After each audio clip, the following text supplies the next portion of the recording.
I don't entertain regret. For regret is abhorrently arrogant, and I shall of course elaborate. But at the moment you probably perceive me as a psychopath, a cold-hearted deviant with no remorse for any of his questionable conduct. Whether I'm a psychopath or not has nothing to do with whether I feel regret. Psychopaths feel regret, after all. The distinction from you civilians is what psychopaths regret.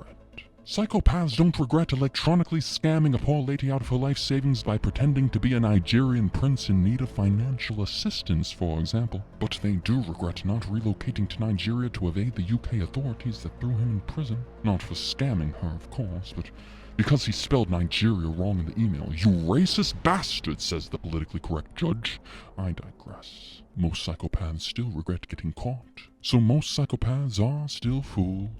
They don't have regret for harming others. That would require empathy, but it would also require arrogance. Because in either case, you would have to presume, like that pretentious English judge who believes he's the arbiter of morality, that your actions actually cause tangible harm, whether that be to yourself or to others, when in reality, you have no fucking clue. To illustrate my point, allow me to tell you the story of the YouTube prankster. One day, the YouTube prankster was partaking in his usual social media shenanigans. He was filming a prank with his cameraman in a economically challenged part of town. The idea was to submit a simple query to the locals. Would you like to see my guns? The plan was, after recording the locals' hopefully comical reaction, to display his prodigious bicep peaks, the only guns he was carrying. But in an unexpected turn of events, one local pulled out a gun that was somewhat less anatomical and shot the prankster in the right quadricep, which wasn't the easiest target to hit. As the prankster limped away in agony, he cried to his cameraman, "This sucks balls." "Perhaps," replied the cameraman. When they arrived back at the studio, the cameraman showed the prankster the entirety of the footage. As a cameraman, of course, he was never in any real danger, so he never stopped recording. As the prankster fantasized about how viral his near-death experience would be, he jovially exclaimed, "This is epic!" "Perhaps," replied the cameraman. As expected, the video did go viral. Viral enough to attract the attention of the London police. They arrested the prankster, accusing him of violent threats against underprivileged society members. A hate crime. He was convicted and went to prison along with his accomplice. "This sucks balls," he uttered. "Perhaps," replied the cameraman as he gestured to their other cellmate. It was difficult to detect at first, for their head was shaved, but upon further observation of the impressive tissue in front of their pectoral muscles, they appeared to be a female. Well, this is London after all, thought the prankster. She probably strategically identified as a male to gain access to the male prison for carnal purposes. "This is epic," shouted the prankster. "Perhaps," replied the cameraman. As the prankster and the new cellmate made eye contact, in the midst of their despondent circumstances, their desperate optimism manifested in love at first sight. The prankster approached the cellmate, gazed deep into her eyes as their lips slowly gravitated together to forge the most passionate kiss either had ever experienced. Afterwards, the cellmate slowly caressed the prankster's mouth with her finger and, in reference to his mouth, whispered into his ear in a deep, husky tone, "I hope this sucks balls." Perhaps? The moral of the story is that although a circumstance may seem to suck balls, it may lead to circumstances that are epic, or vice versa, unfortunately. But the prankster's time in prison with his transgender lover was undoubtedly his most precious. What a fool he was to at one time regret his prank, until, of course, she broke his heart. He was imbued with regret yet again, and commensurately emanated his arrogance. It was as if he believed he was some sort of fortune-teller, like he could ascertain the future. He implicitly believed he possessed some sort of omniscience, as if he knew precisely the cosmic chain of events that followed his initial decision to show off his guns. See, to regret is to unconsciously play God.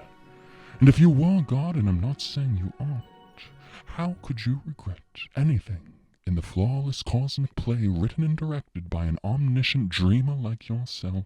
See, regret is nonsensical due to the butterfly effect, which originated in classical chaos theory, where over vast amounts of time effects are compounded to the degree that if it weren't for a prehistoric butterfly flapping its wings a precise amount of times, I may not even be alive to mention the phenomenon, or tell you how much I despise the name. Butterflies are so cliché, I'd have called it the mantis effect. To emphasize prayer, of course, has an effect, whether it be the somatic response from collapsing your hands, or the neurotransmitter modification from the thoughts that arise, or something more enigmatic. Your finite mind could never thoroughly evaluate the cascade of subsequent affairs that were altered by your prayer. You pray for peace. You pray to mitigate suffering for you or those you love. But how could you know if your prayers were answered or denied? Who are you to claim the world's greatest tragedies are inherently negative? How do you know those tragedies didn't instantiate a chain of events that prevented even greater future tragedies? The world's greatest villain may just be a hero if people had access to the entire story, but also vice versa, unfortunately, or not. Who am I to say? I have humility after all. This perspective terrifies most people. How could society navigate such a world? Should individuals feel no guilt for their ostensible moral faults? After all, due to our ignorance, no action can be truly adjudicated as good or bad. Surely the world would plunge into chaos! Well, not quite. Guilt is inevitable, for the non-psychopaths at least. It's simply a moral emotional response predicated on an evolutionary adaptation to maintain social cohesion. It will be felt, it cannot be avoided, and it will exert its effect like anything else. But regret is more contemplative.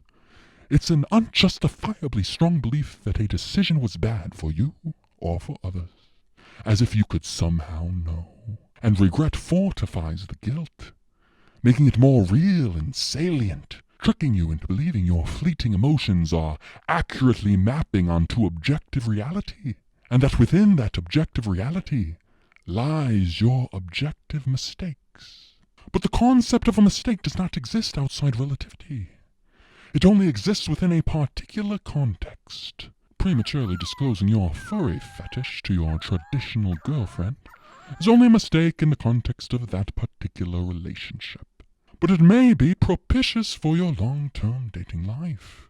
The destruction of one relationship allows for the creation of a new one in which your kinks are more accepted. Absolute mistakes do not exist, for they could never be verified. Only relative mistakes exist.